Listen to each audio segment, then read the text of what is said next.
तो आइए फ्रेंड, आज हम लोग इस वीडियो में एक्सरसाइज 1.1 का क्वेश्चन नंबर 3 को डिस्कस करेंगे।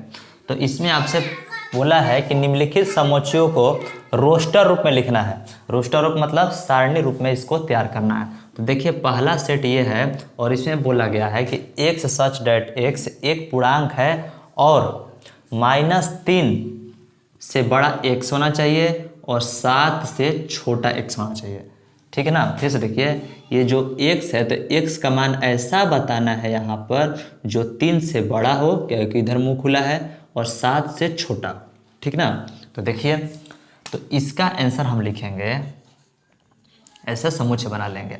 तो -3 से बड़ा, तो देखिए 0 से स्टार्ट होता है।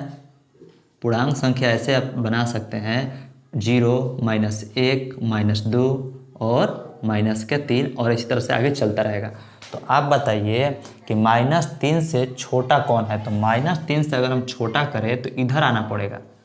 ठीक ना। तो लेकिन बोला है कि -3 से बड़ा, तो -3 से हम बड़ा लेंगे तो इधर की ओर जाएंगे।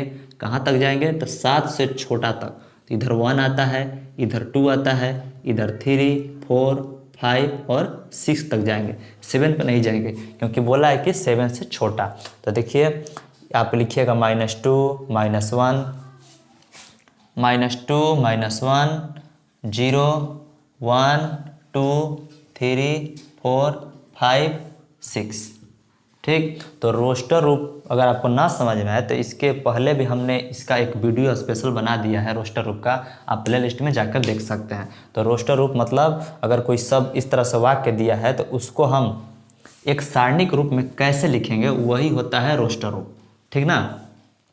तो देखिए यहाँ पर बोला है कि x सच डेट x एक पूर्णांक। तो पूर्णांक अक्षर क्या होता है? तो जिसमें प्लस माइनस लगा हो वो होता है पूर्णांक, पूर्णांक संख्या है।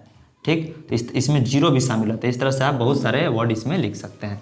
तो क्या लिखना था आपको? लिखना था कि x का जो मान होना चाहिए 3 से बड़ा और 7 से छोटा। तो इसका आंसर ये हो जाएगा। ठीक ना। अच्छा, इसमें देखिए इसमें आपसे कह रहा है कि x जो होना चाहिए 6 से कम और एक प्राकृतिक संख्या होना चाहिए। तो प्राकृतिक संख्या क्या होता है? जब हम गिनती को 1 से शुरुआत करते हैं तो वही प्राकृतिक संख्या होता है। तो 1 लिखेंगे, 2 लिखेंगे, 3 लिखेंगे, 4 लिखेंगे, 5 लिखेंगे, और बोला है 6 से कम, तो बस इतना ही छोड़ देंगे। ठीक। अब इसमें देखिए इसमें बोला है कि 2 अंकों की ऐसी संख्या बताइए, ऐसी प्राकृतिक संख्या बताइए जिसके अंकों का योगफल 8 हो। तो 2 अंक का पहले संख्या आपको मालूम होना चाहिए कि 2 अंक का संख्या 10 से शुरू होता है। तो 10 और 30 लिख सकते हैं, 40, 50, 60, 70, 80, 90 और 100। ये जो वर्ड 100 नहीं लिखें क्योंकि ये 2 अंक का अक्षर नहीं है। तो आपको देखना है कि 2 अंक ऐसी संख्या, प्राकृतिक संख्या जिनके अंकों का योगफल 8 है। तो 10 और 30 में आप बताइए, यहाँ पर पहले 20 लिखते हैं। 10 और 20 के बीच में 17 ही ऐसा संख्या है जिसको जोड़ने पर 8 होता है। देखिए 7 और 1 8। ठीक। अच्छा, 20 और 30 के बीच में ढूंढिएगा तो आपको मिलेगा जिसका 8 होना चाहिए ना, तो 26 लिखते हैं। देखिए 6 2 8 हो जाएगा।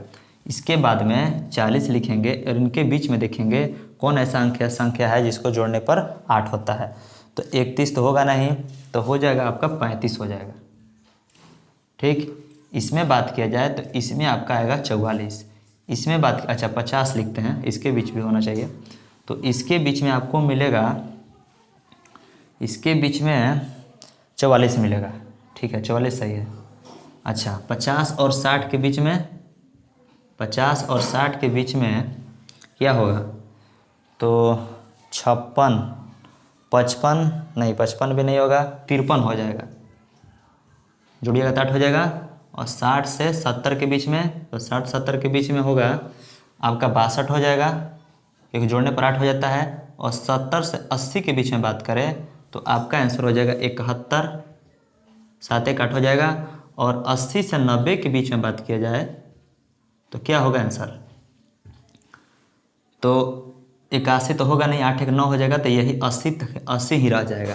तो देखिए आपसे पूछा जा रहा है कि 2 अंकों का ऐसी संख्या, प्राकृतिक संख्या बताइए जिनके अंकों का योगफल 8 होना चाहिए। तो इसको जोड़िएगा तो 8 होगा।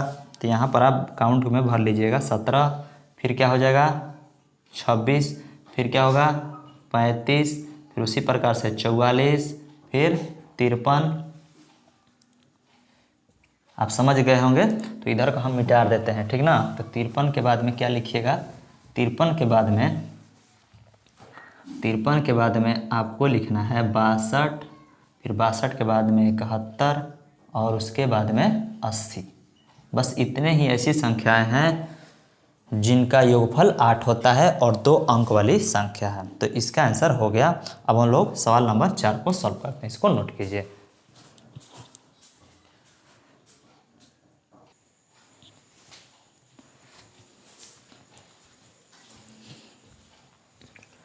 तो चलिए सवाल नंबर 4 को सॉल्व करते हैं। तो इसमें बोला गया है कि एक अभाज्य संख्या है कौन, तो x, ठीक ना। x अभाज्य संख्या है जो संख्या 60 की भाजक है। मतलब आपको ऐसा अक्षर बताना है जो 60 को भागा भी दे दे और वह अपने आप में एक अभाज्य संख्या हो। अभाज्य संख्या मतलब होता है जो सिर्फ अपने आप से कटे। तो इसको अगर हम 2 से डिवाइड करेंगे तो कट जाएगा और 2 एक अभाज्य संख्या है, ठीक है। उसी प्रकार अगर हम 3 से इसको डिवाइड करें तब भी कट जाएगा और 3 अपने आप में एक अभाज्य संख्या है। उसी प्रकार अगर हम 5 से इसको भागा दें तब भी ये कट जाएगा और यह 5 क्या हो जाएगा, हमारा एक अभाज्य संख्या बनेगा।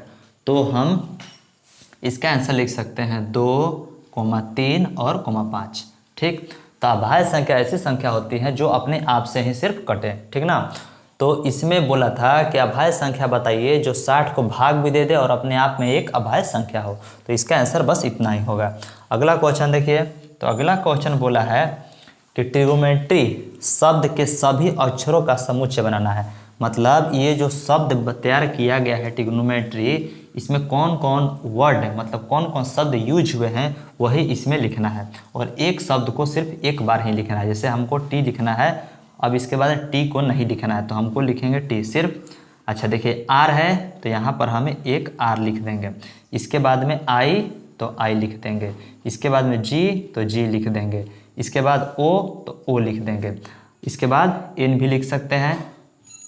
अच्छा देखिए अब ओ नहीं लिखेंगे क्योंकि हम यहाँ पर ओ लिख चुके हैं, एन भी लिख चुके हैं, जी लिख सकते हैं, आई आर। तो ये जो हम शब्द लिख चुके हैं अब उसको दोबारा लिखेंगे नहीं हम। तो ओ लिख चुके हैं तो ओ नहीं लिखेंगे। एम तो एम तो अभी नहीं लिखे हैं तो यहाँ पर हम एम लिख सकते हैं, ठीक है। ई तो ई भी नहीं लिखे हैं तो हम यहाँ पर ई लिख सकते हैं। इसके बाद में टी तो देखिए टी तो हम लिख चुके हैं तो टी को अब नहीं लिखेंगे, इस टी को नहीं लिखेंगे, इस ओ को भी नहीं लिखेंगे। आर देखिए आर भी हम लिख चुके हैं तो इस आर को नहीं लिखेंगे। वाई तो वाई तो नहीं लिखे हैं तो यहाँ पर हम वाई को लिख लेंगे, ठीक ना। तो जब भी आपको रोस्टर रूप में इस तरह का सवाल दिया जाए तो आप उसका एक एक वर्ड को अलग अलग तरीक़ा से लिखिएगा। मतलब एक वर्ड को दूसरा दोबारा नहीं लिखना है। इसमें देखिए इसमें बोला है बेटर शब्द के सभी अक्षरों का समुच्चय। तो इसमें आपको उसी प्रकार चुनना है कि बी है, ई है और टी देखिए डबल टी है तो आपको सिर्फ एक टी लिखना है, ठीक है। इसके बाद में ई आप लिख चुके हैं तो ई नहीं लिखना है आपको। उसके बाद में आर एक लिख दीजिए। तो ये हो गया आपका आंसर। अब हम लोग नेक्स्ट वीडियो में सवाल नंबर 4 को सॉल्व करेंगे, इसको नोट कर लीजिए। अगर आपको ये वीडियो अच्छा लगा हो तो लाइक कीजिएगा और हमारे चैनल को सब्सक्राइब कीजिएगा। Thank you.